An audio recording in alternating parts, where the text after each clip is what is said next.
अस्सलाम वालेकुम लिसनर, कैसे हैं आप। मैं उम्मीद करती हूँ आप सब खैरियत से होंगे। अल्लाह ताला हम सबको अपने हिफ्ज़ अमान में रखे और शैतान के शर से बचाए, आमीन। आज का वाक़या कराची से नेहा ने भेजा है। चलिए इनकी अपनी ज़बानी सुनते हैं।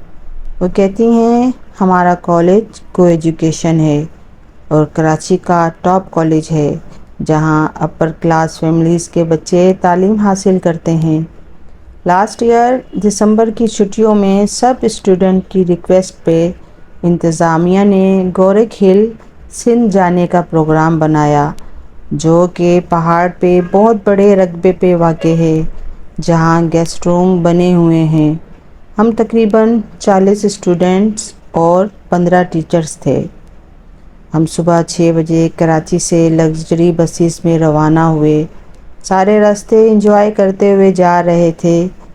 ऊपर पहाड़ पर पहुँचे तो बहुत खूबसूरत और हसीन नज़ारा था। चारों तरफ खूबसूरत पहाड़ थे, ऊपर नीला आसमान, बादल इतने नीचे लग रहे थे कि जैसे हम इन्हें हाथ बढ़ाकर छू सकते हैं। वहाँ के केयर टेकर्स के अलावा और कोई पब्लिक ना थी। दिन तो बहुत एंजॉय करते हुए गुजरा। जैसे जैसे रात हो रही थी, चारों तरफ सन्नाटा छा रहा था। बस हिल स्टेशन पे ही लाइट्स जल रही थी। नीचे देखते हुए खौफ आ रहा था। टीचर्स और स्टूडेंट्स सारे दिन के थके हुए थे, इसीलिए अपने अपने गेस्ट रूम के कमरों में सोने के लिए चले गए। एक कमरे में तकरीबन 4 स्टूडेंट थे।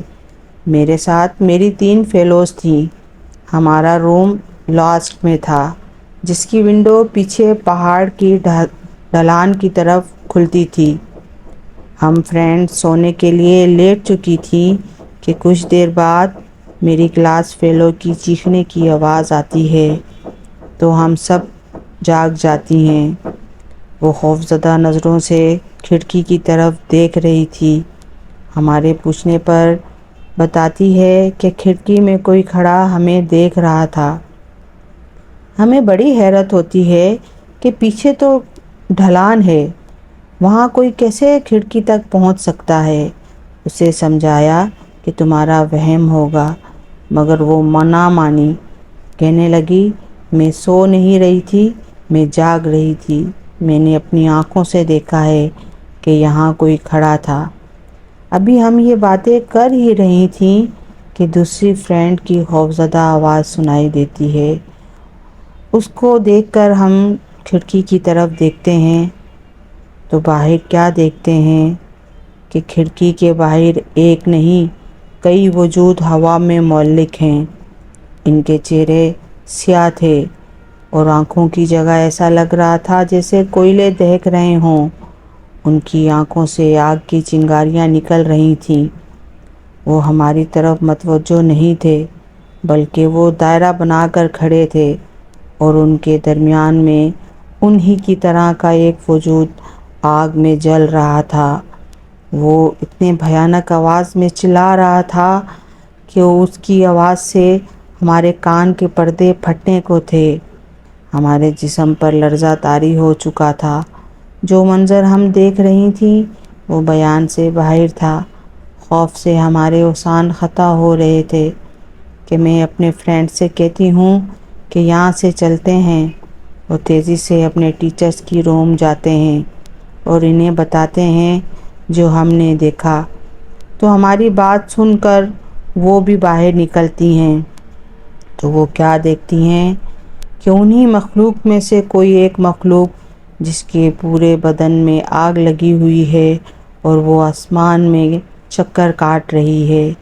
ये देखकर वो भी खौफज़दा हो जाती हैं और हमें मना करती हैं कि इस बात को अपने तक ही रहने देना, ना स्टूडेंट्स को बताना और ना ही किसी टीचर्स को, वरना पैनिक फैल जाएगा और सब डर जाएंगे। उनकी बात सुनकर हम खामोश हो जाती हैं, किसी को कुछ नहीं बताती।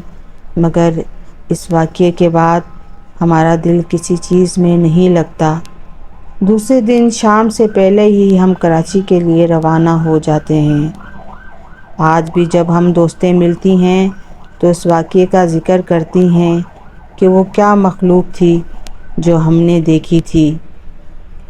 بڑے اسی لیے منع کرتے ہیں کہ پہاڑوں، سمندروں اور ویرانوں میں مت جایا کریں، کیونکہ یہ جگہ غیر مرئی مخلوق کا گھر ہوتی ہیں۔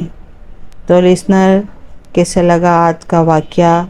میں امید کرتی ہوں آپ سب کو پسند آیا ہوگا۔ پلیز میرے چینل کو لائک کریں، شیئر کریں اور سبسکرائب کریں۔ اللہ حافظ، دعاؤں میں یاد رکھیے گا۔